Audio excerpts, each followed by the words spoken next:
what I did is I went into my county building department with my very pretty simple sketches. And I said, so I want to do this. What do I need to do? Will you accept these or whatnot? And they said, well, you need to give us plans that are stamped by an architect. And so I said, okay, off I go to an architect.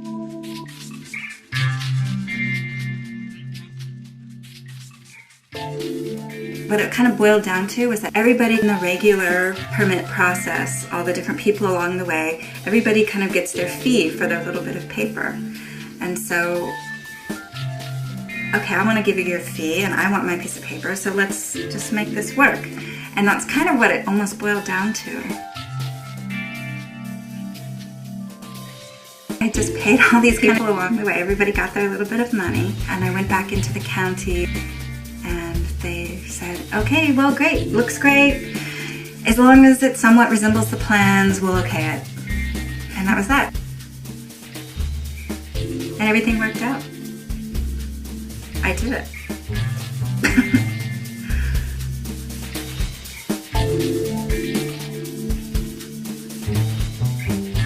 I had been fortunate enough to live in this incredible space here in Vancouver in this very, very large garden. So we had the space to build a small cob structure. So we thought, let's do it.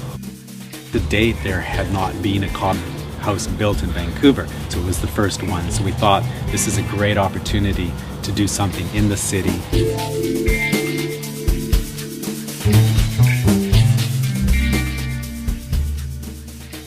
And at that time, not many people knew about it. Certainly the building officials didn't know, so that's why we kept it under 100 square feet. So we didn't have to deal with code or permits and any of that. Yeah, I mean, people love it. People just love it. I mean, people fall in love with it. Yeah, it's pretty cool.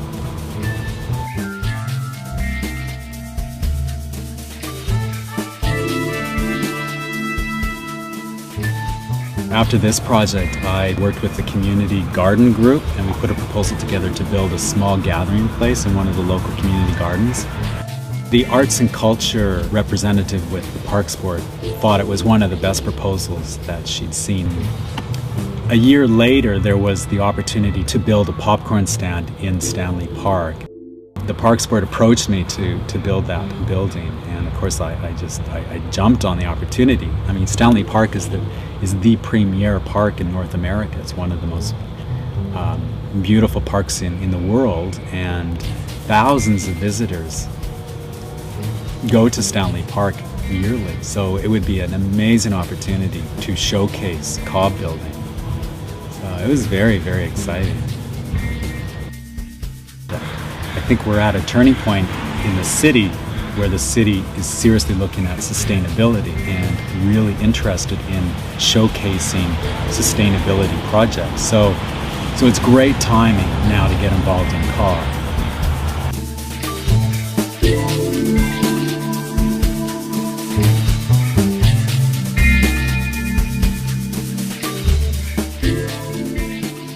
Having the city get behind it and support it to the degree that they have legitimizes cob in a way that we haven't seen before at that level.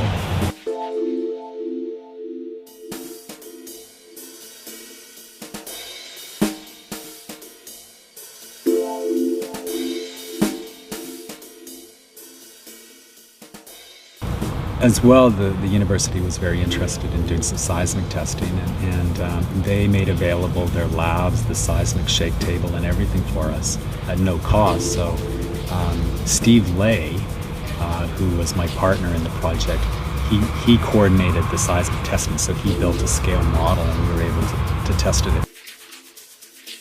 The main thing for the earthquake design, we managed to conscript Professor Carlos Ventura at the university, who was engaged in building a rather large shake table for testing buildings and elements of buildings in earthquakes, and prevailed upon him to test our cob building.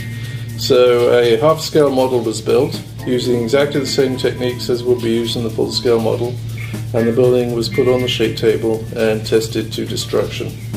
And I will say it defied all expectations and survived the testing very well, until they put on an earthquake. It was about 3 times the maximum credible earthquake that could possibly occur in Western Canada, and managed to crack the thing up. Even at that stage it didn't actually collapse, but parts of the walls fell out. But it would still have met the criteria of the building code that that building did not collapse, and people, any occupants, could evacuate the building without injury.